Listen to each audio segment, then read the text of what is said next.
Hello again, members. Mr. Chairman, thank you for the opportunity to testify and for hearing this bill. My name is Stephen Reeves, and I serve as Director of Public Policy for the Texas Baptist Christian Life Commission.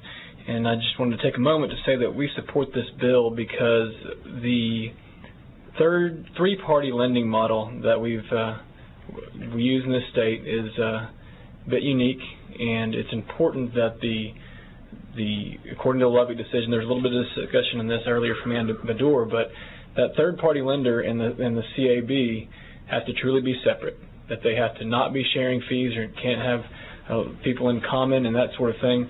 Otherwise, they'll run the risk of violating that Lubbock decision and Texas usury laws. So this is a very, very basic attempt to make sure we know at least who those third-party lenders are and where they're located.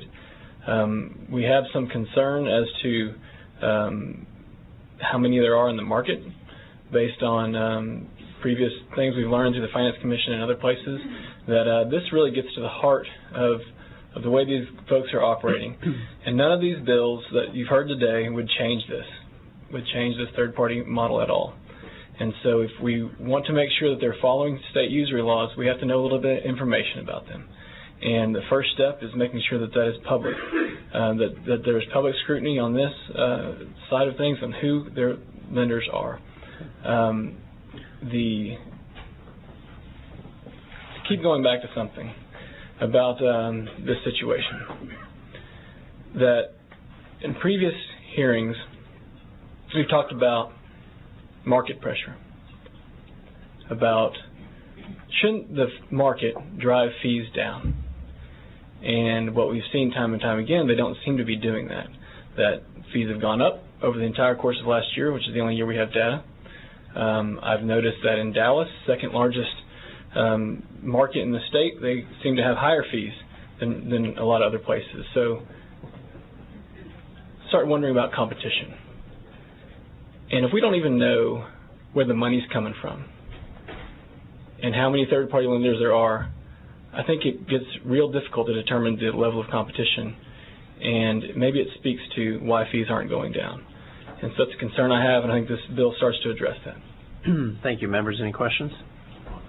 Are these publicly traded companies you're talking about? The CABs, many of them are, yes. And you want a list of their stock? You want a list of their stockholders? Let me finish, please. The third-party lenders is who we're talking about here. The people who finance them. And to my knowledge, I know of only about 3 by name, and they're all privately held.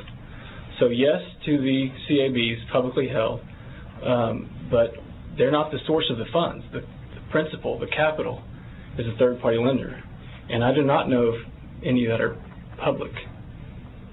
And first of all, this bill is just trying to make sure we know who they are.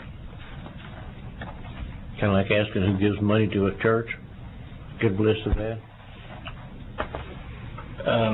Full disclosure. Sure, I guess, if you want to. Okay. Members, any questions? Thank you for your testimony.